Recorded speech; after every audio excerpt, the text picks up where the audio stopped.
اور آج کے معاشرے کے اندر جب ہم بات کرتے ہیں تو ان کو اختیار کرنے کی بہت اہم ضرورت بھی ہے۔ مثال کے طور پر کسی بھی معاشرے کے استحکام کے لیے جو بنیادی چیز ہوتی ہے وہ اس معاشرے کے اندر بنیادی طور پر امن و امان کا قیام ہے، کہ امن ایک ایسی چیز ہے کہ جو معاشرے کو مستحکم بناتی ہے۔ اور جب ہم امن کی بات کرتے ہیں تو سب سے پہلے جو ہمارے ہاں جو بنیادی تصور ایک آتا ہے وہ ڈر اور خوف کا آ جاتا ہے،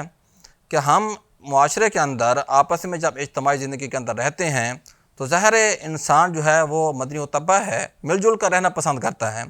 تو اس مل جل کر کی زندگی میں ظاہر تنازعات بھی پیدا ہو جاتے ہیں، کہ جس طرح ہم دیکھتے ہیں کہ عرب معاشرے کے اندر بھی وہ لوگ باہمی تنازعات کے اندر گھرے ہوتے تھے، اور ان کے ہاں سالیہ سال سے جنگ و قتال ہوتا رہتا تھا، کہ جس کو نبی کریم صلی اللہ علیہ وسلم نے جب دیکھا، محسوس کیا، اور حرب فجار کے نتیجے میں انہوں نے اپنے چچا کے ساتھ مل کر یہ مشاورت کی کہ اس جو ظلم ہے، قتل ہے،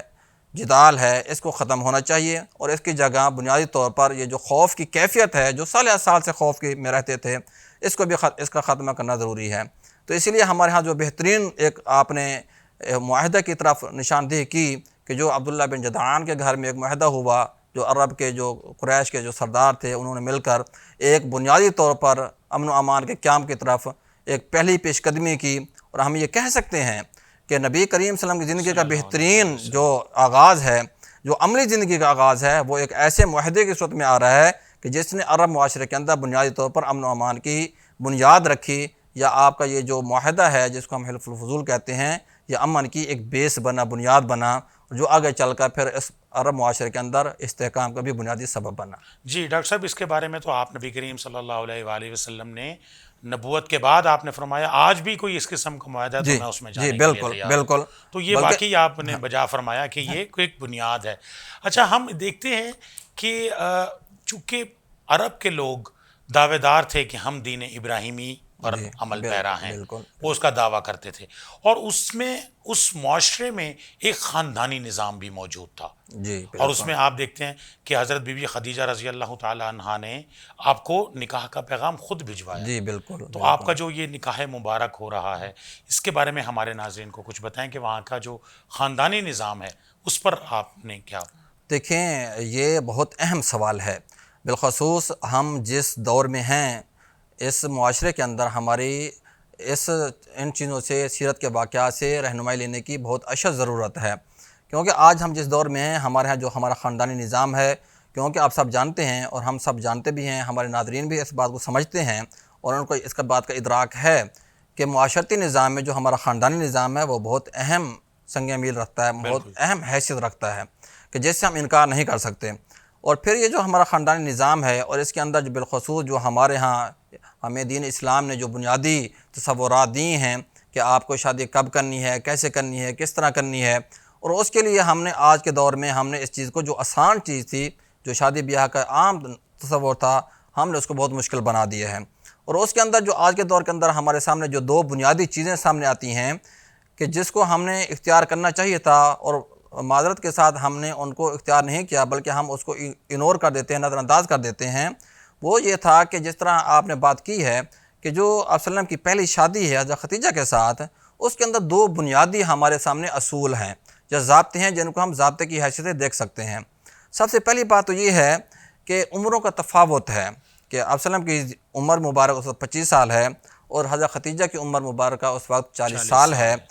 تو یہ 15 سال کا فرق ہے، اور حضرت خدیجہ بڑی ہیں، یعنی کہ عورت بڑی ہے اور مرد چھوٹا ہے۔ اب اس میں دیکھیں کہ سب سے پہلی جو چیز ہے، حضرت بی بی خدیجہ ہیں بھی شادی شدہ، بالکل شادی شدہ ہیں، 2 شادیاں ان کی ہیں، بچے ہیں، اور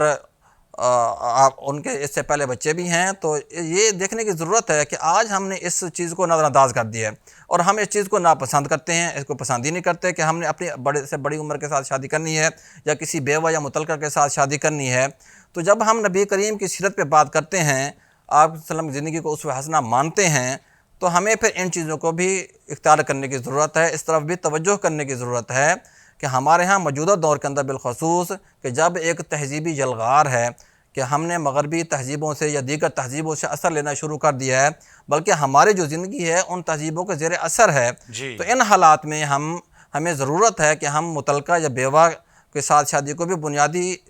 فوقیت دیں یا اس کو آسان بنائیں، تاکہ ان بے آسرا خواتین کی بھی ایک طرف ان کو آسرا مل جائے اور دوسری طرف ہم سیرت پر اور آپ صلی اللہ علیہ وسلم کے اسوہ حسنہ پر عمل کرنے کے بھی قابل ہو جائیں۔ دوسری چیز اس کے اندر جو ہمارے لیے سب سے اہم ہے وہ دیکھیں کہ حضرت بی بی خدیجہ نے پسند کا اظہار کیا ہے جی کہ آپ صلی اللہ علیہ وسلم کی زندگی سے متاثر ہوئی ہیں، ان کے ساتھ تجارت کی ہے، آپ کی جو صداقت اور امانت تھی اس سے متاثر ہو کر انہوں نے پیغام نکاح دیا ہے، یعنی کہ پسند کا اظہار کیا ہے۔ بالکل تو یہ آج کیا ہم دیکھتے ہیں کہ ہمارے ہاں جو غیرت کے نام پر جو قتل ہے یا اس طرح کی چیزیں ہم نے جو اختیار کر لی ہیں، یہ بھی ضرورت ہے کہ جو خاتون ہے اس کو پسند کا تصور ہے وہ بھی ضروری ہے کہ اس کے پسند ہونی چاہیے۔ ٹھیک ہے کہ ان کے ہاں تجربہ کم ہوتا ہے خواتین کا، ہماری بچیوں کا، کہ ان کو زندگی کی عملی زندگی کا اتنا پتہ نہیں ہوتا، لیکن اس کے باوجود بھی انہوں نے زندگی گزارنی ہے، اصل زندگی تو انہی کی ہے، تو ان کی پسند اور ناپسند کو دیکھا جائے۔ پھر ٹھیک ہے کہ جو ہمارے ہاں ولایت کا تصور ہے، کفر کا تصور ہے، ان چیزوں کو بھی بالکل ہم نظر انداز نہیں کر سکتے، یا سادہ لفظوں میں ہم یوں کہہ سکتے ہیں کہ ہم ہماری خواتین کو، ہماری بچیوں کو بالکل آزاد نہیں چھوڑ سکتے کہ وہ اپنے معاملات خود دیکھیں، بالکل بلکہ ان کے اندر رہتے ہوئے ہم ان کی پسند کا بھی خیال رکھیں۔ پھر جو بڑے ہیں، جو ولی ہے، وہ ان کی پسند کو سامنے رکھتے ہوئے کوئی ایسا فیصلہ کرے کہ جس کی وجہ سے ہمارا جو خاندانی نظام ہے اور معاشرتی نظام ہے اس کے وہ مستحکم رہے اور اپنی اصل کے ساتھ جڑا رہے۔ جی بالکل ڈاکٹر صاحب، بہت اچھی بات آپ نے کی۔ بات کو تھوڑا سا ہم آگے بڑھائیں گے کہ معاشرتی استحکام میں ہم دیکھتے ہیں کہ ثالثی نظام بہت ضروری ہے، اور ہمیں جی بالکل بالکل مکہ میں ہمیں یہ نظر آ رہا ہے، اور اس کی بڑی مثال جو میرے ذہن میں آ رہی ہے وہ حجر اسود کے تنصیب ہے۔ کی، بالکل بالکل یہ کہ کس طرح سے وہ چھوٹی سی بات پر اتنا بڑا جھگڑا ہوا، اور آپ نے وہ کیا فیصلہ کیا جس سے ایک بہت بڑی جنگ جو ہے وہ ٹل گئی۔ اس کے بارے میں ہمارے جی ناظرین بالکل کو کچھ بالکل بتائیں۔ جس طرح ہم بات کر رہے ہیں کہ قبل از بعثت پہ آپ صلی اللہ علیہ وسلم کی زندگی کے حوالے سے، تو یہ ایک معمولی بات نہیں ہے، بلکہ ہمارے معاشرتی نظام ہے اس کے جو استحکام کی ہم بات کر رہے ہیں وہ اس کے ساتھ جڑا ہوا ہے۔ اور بالخصوص ہم دیکھتے ہیں کہ ہمارے ہاں جب معاشرتی تنازعات ہوتے ہیں تو ان میں عدل و انصاف کو سامنے رکھنا بہت ضروری ہوتا ہے۔ اب سوال ہمارے یہاں یہ بھی پیدا ہوتا ہے کہ کون عدل کرنے والا ہے، وہ کون شخص ہے، کوئی ادارہ ہے کہ جو عدل و انصاف کو قائم کر رہا ہے، کیا اس پر سب متفق بھی ہیں یا نہیں ہیں۔ اچھا ایک بات میں اور بھی یہاں پہ عرض کر دوں کہ ہم یہ ابھی بات کر رہے ہیں ثالثی نظام کے حوالے سے، اس کو شریعت اسلامیہ نے تحکیم کے حوالے سے ایک پہچان دی ہے۔ جی اور ایک اور بھی بہت اہم بات ہے کہ جس طرح ہم کہتے ہیں کہ دین اسلام کے آنے سے عرب معاشرہ جو تھا وہ بہترین ہوا، سنورا اور ایک پہچان ملی اس کو، تو بہت ساری باتیں ایسی تھیں کہ جو دور جاہلیت میں تھیں تو اسلام نے ان کو برقرار رکھا، بہت ساری باتوں کی اصلاح کی، اور بہت ساری باتیں ایسی تھیں کہ جن کو اسلام نے بالکل ختم کر دیا۔ اب جن چیزوں کو باقی رکھا ہے اسلام نے، ان کے اندر یہ جو تحکیم ہے، ثالثی نظام ہے، ان میں سے یہ بھی ایک شامل ہے۔ اور اس کی ایک بہترین مثال ہمیں جو ملتی ہے اگر ہم اس کو سمجھیں، قرآن کریم نے خود بات کی ہے اس ثالثی نظام کے حوالے سے یا تحکیم کے حوالے سے، کہ جب میاں بیوی کے درمیان جھگڑا ہو جائے تو اگر وہ پہلے آپس میں کوشش کریں کہ ان کے آپس میں وہ بن جائے، ان کا صلح صفائی کے ساتھ رہتے رہیں، اگر وہ آپس میں ایک دوسرے کے ساتھ ان کی مسابقت نہیں ہو پا رہی تو پھر قرآن کریم نے کہا ہے کہ وَإِنْ خِفْتُمْ شِقَاقَ بَيْنِهِمَا فَابْعَثُوا حَكَمًا مِّنْ أَهْلِهِ وَحَكَمًا مِّنْ أَهْلِهَا، یعنی کہ ایک حکم جو ہے ایک بندہ مرد کی طرف سے آ جائے اور ایک بندہ عورت کی طرف سے آ جائے، اور دونوں باہم اپنے مشاورہ سے بیٹھ کر ان کو سمجھائیں یا فیصلہ کریں تاکہ یہ ایک بہترین نظام جو ہے وہ چلتا رہے۔ کیونکہ ہم سب جانتے ہیں اور ہمیں اس بات کا ادراک بھی ہے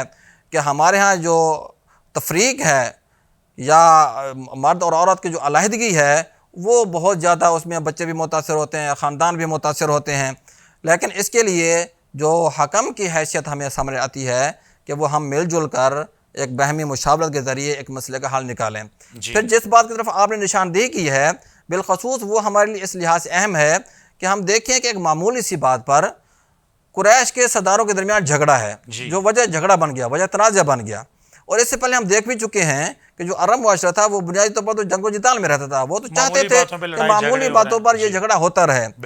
لیکن آپ صلی اللہ علیہ وسلم کی صداقت اور امانت کو دیکھتے ہوئے ان سرداروں نے یہ فیصلہ کیا کہ آپ صلی اللہ علیہ وسلم جو بھی فیصلہ کریں گے ہمیں وہ منظور ہوگا۔ اب اس کے اندر دو باتیں ہیں کہ جو ہمارے لیے بہت اہم چیزیں ہیں۔ ایک تو آپ وہ جو جس کو ثالث مقرر کر رہے ہیں اس کے اندر وہ بنیادی صفات ہونی چاہیے، خصوصیات ہونی چاہیے تاکہ ان کی باتوں کو تسلیم کیا جائے یا مانا جا سکے۔ اور آپ صلی اللہ علیہ وسلم کے اندر جو دو وصف تھے بنیادی طور پر کہ ایک آپ صادق تھے اور ایک امین کے نام سے مشہور ہو چکے تھے، یہ عام معمولی باتیں نہیں ہیں بلکہ ہماری عملی زندگی کا ایک اہم حصہ ہیں جو اخلاق حسنہ کے اندر بھی ہم اس کو بات بیان کرتے ہیں کہ اخلاقیات کا بھی بنیادی حصہ ہے کہ یہ جو صادق ہونا ہے، یہ جو صداقت ہے، یہ جو سچائی ہے، یہ آپ کی زندگی کا ایک لازمی حصہ ہے، کیونکہ آپ صلی اللہ علیہ وسلم کا خود کا فرمان بھی ہے کہ الصدق ینجی والکذب یہلک، کہ جو سچائی ہے وہ انسان کو نجات دلاتی ہے، جھوٹ تو ہمیشہ ہلاک کر دیتا ہے۔ بالکل اور دوسری جو وصف ہے بنیادی طور پر وہ امین ہونا، کہ اللہ تعالیٰ نے جو آپ کو صلاحیتیں دی ہیں وہ آپ ان صلاحیتوں کو اس طرح استعمال کریں کہ اس سے سوسائٹی کو فائدہ ہو، لوگوں کو فائدہ ہو۔ اسی لیے آپ صلی اللہ علیہ وسلم نے تمام سرداروں کو بلایا، چادر بچھائی، اس کے اوپر ہجرت فتح کو رکھا اور تمام سرداروں کو ساتھ لے کر آپ نے اپنے ہاتھ مبارک سے وہ تنصیب کر دیا۔ تو یہ ہمارے سامنے ایک پہلو آ رہا ہے کہ جب تنازعات پیدا ہو جائیں تو تنازعات کو ختم کرنے کے لیے جو ثالث بن رہا ہے، جو حاکم بن رہا ہے، اس کے اندر بنیادی وصف ہونا چاہیے کہ وہ عدل اور انصاف کے تقاضوں کو پورا کر سکیں۔ دیکھیں جو فیصلہ تھا اس میں یہ آپ نبی کریم صلی اللہ علیہ وآلہ وسلم اگر چاہتے تو اکیلے اس کو نصب کر سکتے تھے، لیکن چونکہ آپ اس سوسائٹی کو اچھی طرح سے جانتے تھے، اس معاشرے کا علم تھا، تو آپ نے اس لیے اس جنگ و جدال کو روکنے کے لیے آپ نے یہ ایک بڑی حکمت سے بھرپور فیصلہ یہ آپ جو نے آپ نے فرمایا۔ بات کی ہے حکمت کی، یہ بہت اہم چیز ہے کہ جب بھی ہم کوئی بھی کام کریں، کوئی بھی فیصلہ کریں، وہ حکمت کے ساتھ ہے تو وہ بہت اہم چیز ہے،